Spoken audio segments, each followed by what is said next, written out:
അതുകൊണ്ട് എന്റെ മോനെ 10 days long Mumbai Rajasthan trip series part 7.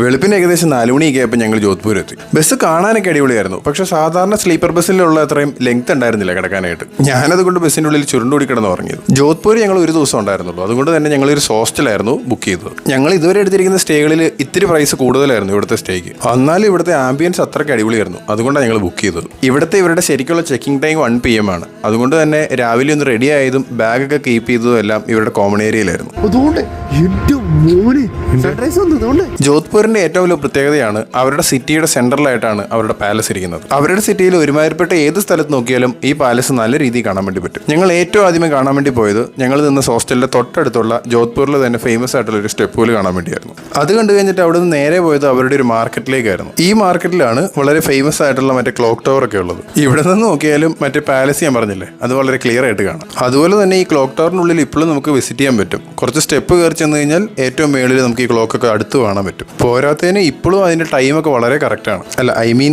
Clock working കണ്ടീഷനിലാണെന്നാണ് ഞാൻ ഉദ്ദേശിച്ചത്. സത്യം പറഞ്ഞ് രാവിലെ തൊട്ട് കഴിക്കാൻ വേണ്ടി ഒരു കട തപ്പുന്നതാണ്. പക്ഷെ പറ്റിയൊരു കട കിട്ടാത്തതുകൊണ്ട് ബ്രേക്ക്ഫാസ്റ്റ് കഴിക്കൽ നടന്നില്ല. അതുകൊണ്ട് ബ്രേക്ക്ഫാസ്റ്റും ലഞ്ചും എല്ലാം കൂടെ കൂട്ടി ഇവിടുത്തെ ഫേമസ് ആയിട്ടുള്ള കുറച്ച് സ്നാക്സും ലസ്സിയുമാണ് ഞങ്ങൾ കുടിച്ചത്. ഉച്ച കഴിഞ്ഞിട്ടുള്ള യാത്രയ്ക്ക് മുമ്പ് തന്നെ ഞങ്ങൾ പോയി ചെക്ക് ഇൻ ചെയ്തു. കാര്യം നമ്മുടെ ബാഗെല്ലാം കോമൺ ഏരിയയിൽ ഇരിക്കുമായിരുന്നല്ലോ. ജോധ്പൂരിൽ വന്ന ശേഷം ഒരുമാതിരിപ്പെട്ട എവിടെ പോയാലും നമ്മൾ കാണുന്നു എന്ന് പറയപ്പെടുന്ന ജോധ്പൂർ സിറ്റിയുടെ സെൻട്രലിൽ ഇരിക്കുന്ന ഒരു പാലസിനെ കുറിച്ച് പറഞ്ഞില്ലേ, ആ പാലസ് കാണാൻ വേണ്ടിയാണ് പിന്നെ ഞങ്ങൾ പോയത്. ഇതൊക്കെ ശരിക്കും ഒന്നൊന്ന് കാണേണ്ട കളിയാട്ടാ. ഓരോ കൊട്ടാരം ഓരോ രീതിയിൽ. ഈ മുറി ഫുൾ ഉണ്ടാക്കിയിരിക്കുന്നത് ചെറിയ ചെറിയ കോൺവെക്സ് മിററുകൾ വെച്ചിട്ടാണ്. അതുകൊണ്ട് തന്നെ സെൻട്രലിൽ ഒരു ചെറിയ മെഴുകുതിരി കത്തിച്ചു വെച്ചാൽ പോലും ഭയങ്കര പ്രകാശമായിരിക്കും അതിനകത്ത്. ജോധ്പൂർ ശരിക്കും അറിയപ്പെടുന്നത് ബ്ലൂ സിറ്റി എന്നാണ് കേട്ടോ. അതായത് ഇവിടുത്തെ കൊട്ടാരം ഒഴികെയുള്ള ബാക്കി ഒരുമാതിരിപ്പെട്ട എല്ലാ ബിൽഡിങ്സും തന്നെ നീല കളറിലാണുള്ളത്. ഈ കൊട്ടാരത്തിന്റെ മേളിൽ ചെന്ന് കഴിഞ്ഞാൽ നമുക്ക് ഈ സിറ്റി ഫുള്ളായിട്ട് കാണാൻ വേണ്ടി പറ്റും. ആ വ്യൂ അടിപൊളിയായിരുന്നു. രാജസ്ഥാനിൽ വന്നപ്പോൾ തൊട്ടേ വെജിറ്റേറിയൻ ആണ്. ഇവിടെ നോൺ അങ്ങനെ കിട്ടൂല. അതുകൊണ്ട് തപ്പിപ്പിടിച്ച് എവിടെന്നെങ്കിലും ഇത്തിരി നോൺ വെജ് കഴിക്കാന്ന് വെച്ച് ഞങ്ങൾ പോയി. പക്ഷെ കഴിച്ചു കഴിഞ്ഞപ്പോഴേക്കും ഞങ്ങൾക്ക് മനസ്സിലായത് വേണ്ടായിരുന്നു. പിന്നെ അതിന്റെ സങ്കടം മാറ്റാനായിട്ട് ഞങ്ങൾ പോയി സ്വീറ്റ്സ് കഴിച്ചു.